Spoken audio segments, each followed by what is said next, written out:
আসসালামু আলাইকুম। আমি এখন আপনাদের সাথে ভিডিওতে যে বিষয় নিয়ে আলোচনা করব সেই বিষয়টি হলো ছাগলের জরায়ু বের হয়ে আসলে আপনারা কিভাবে ঢুকবেন বা কিভাবে পরিষ্কার করবেন এই বিষয় নিয়ে এই ভিডিওতে আলোচনা করা হবে। আমার এই ভিডিওটি যদি আপনাদের একটু ভালো লেগে থাকে তাহলে প্লিজ লাইক, শেয়ার, কমেন্ট এবং সাবস্ক্রাইব করবেন। আপনাদের কোনো বিষয়ে যদি প্রশ্ন থাকে তাহলে আমাকে কমেন্ট করবেন। আমি পরবর্তী ভিডিওতে সেই বিষয়ে জানিয়ে দেওয়া হবে।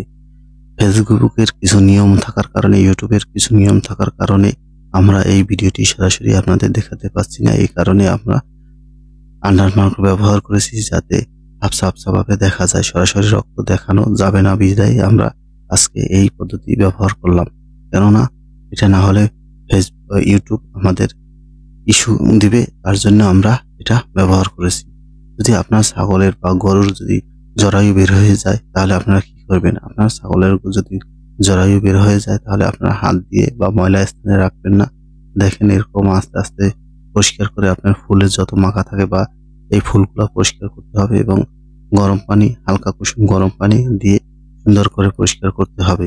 এরপর যদি আপনার জরায়ুটা ফুলে ওঠে বা কালো হয়ে যায় তাহলে আপনাদের বরফের সেক দিতে হবে অথবা চিনি বা এর সাথে জীবাণুনাশক দিয়ে আপনারা জরায়ুটিকে আস্তে ফোলাটা কমাতে হবে। যদি সবচেয়ে বেশি ভালো হয় বরফ দিলে ফোলাটা তাড়াতাড়ি কমে যায় এবং ছাগলও ব্যথা খুব কম পায়।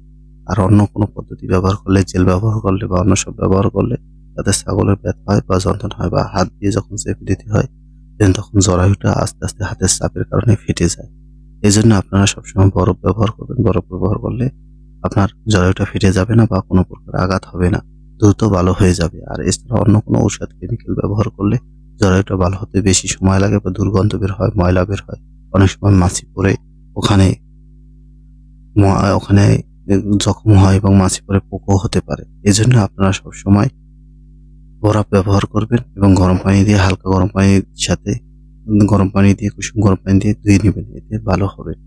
এরপর আস্তে আস্তে ছাগলটি উপরে ধরে করে ভিতর জরায়ুটা স্থাপন করে দেবেন সঠিকভাবে এবং হাত দিয়ে যেরকম ছিল সেভাবে সঠিক স্থানে পৌঁছিয়ে দেবেন। কেননা যদি প্যাঁচ পড়ে থাকে বা কোনো প্রকার ব্যাকা হয়ে থাকে তাহলে জরায়ুটি সঠিক জায়গায় যাবে না এবং ভালো হতে সময় লাগবে। কেননা ছাগল বারবার তখন পুঁজ দেবে বা পুষ দেবে। এই পুষ দেওয়ার কারণে আপনার জরায়ুটা যে কোনো সময় বের হতে পারে এবং